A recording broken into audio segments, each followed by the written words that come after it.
दोस्तों, सुबह होते ही सुप्रीम कोर्ट से अब तक की सबसे बड़ी खबर सामने आ गई। जस्टिस काजी फाइज ईसा और जस्टिस मंसूर अली शाह इमरान खान के लिए आमने सामने आ गए। जस्टिस मंसूर अली शाह ने इमरान खान से अडियाला जेल में मुलाकात के बाद जस्टिस काजी फाइज ईसा पर अदम एतमाद कर दिया। दोस्तों, इस वीडियो में आपके साथ जस्टिस मंसूर अली शाह का इमरान खान से अडियाला जेल में मुलाकात के बाद वायरल होने वाला मुकम्मल वीडियो बयान भी शेयर करेंगे, जो कि मैन मीडिया पर नहीं बताया जा रहा, जिसके बाद इमरान खान की रिहाई की राहें हमवार हो गई। इस मुल्क के अजीम लीडर इमरान खान की रिहाई ने उम्मत मुसलमा के साथ साथ जुडिशरी जो होगी वो इंडिपेंडेंट, फुली इंडिपेंडेंट होनी चाहिए। ये बहुत इंपॉर्टेंट एक प्रिंसिपल है, एक फंडामेंटल प्रिंसिपल है जिसको हमने अचीव करना है। ना आपके साथ जो मैं शेयर करने लगा हूँ वो कुछ ऐसे गुजारिशात हैं, कुछ ऐसे आइडियाज़ हैं जिससे ये सिस्टम बन सकता है,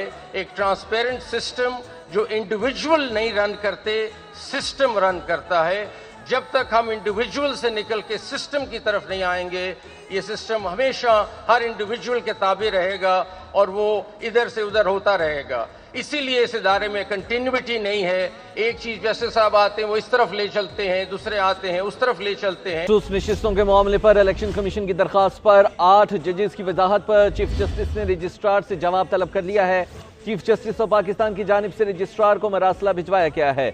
मरासले में 9 सवालात उठाए गए हैं। इमरान खान साहब इस वक्त जमान पाक में पहुंच चुके हैं। कारकुनान जो कि खान साहब के इस्तेमाल के लिए यहाँ पर इकट्ठे थे, बड़ी देर से इंतजार कर रहे। दोस्तों, आज वो खुशखबरी आ गई है जिसे सुनने के लिए पूरी पाकिस्तानी कौम को इंतजार था। वायरल होने वाली खबर के मुताबिक ईमानदार जज की इमरान खान से अडियाला जेल में मुलाकात ताकतवरों के साथ किसी भी तरह की डील नहीं की। अगर ये डील कर लेते तो इन्हें कब की रिहाई मिल जाती और इक़्तिदार भी मिल जाता। लेकिन इमरान खान वो ईमानदार और अजीम लीडर है कि जिसने 32 साल पहले भी इस मुल्क और अपनी गरीब आवाम की फलाह व बहबूद की खातिर अपने बीवी बच्चे तक छोड़ दिए, और वो आज कैसे डील कर सकता है। इस बात का एतराफ आज ईमानदार जज ने भी इमरान खान से अडियाला जेल में मुलाकात करते हुए कर दिया है। ईमानदार जज ने मजीद कहा कि 1 से 2 दिन के अंदर इमरान खान की रिहाई मुतवक्का है। दोस्तों, इस हवाले से अपनी राय का इजहार कमेंट सेक्शन में दें। वीडियो अच्छी लगे तो लाइक करें और इस चैनल को सब्सक्राइब करें।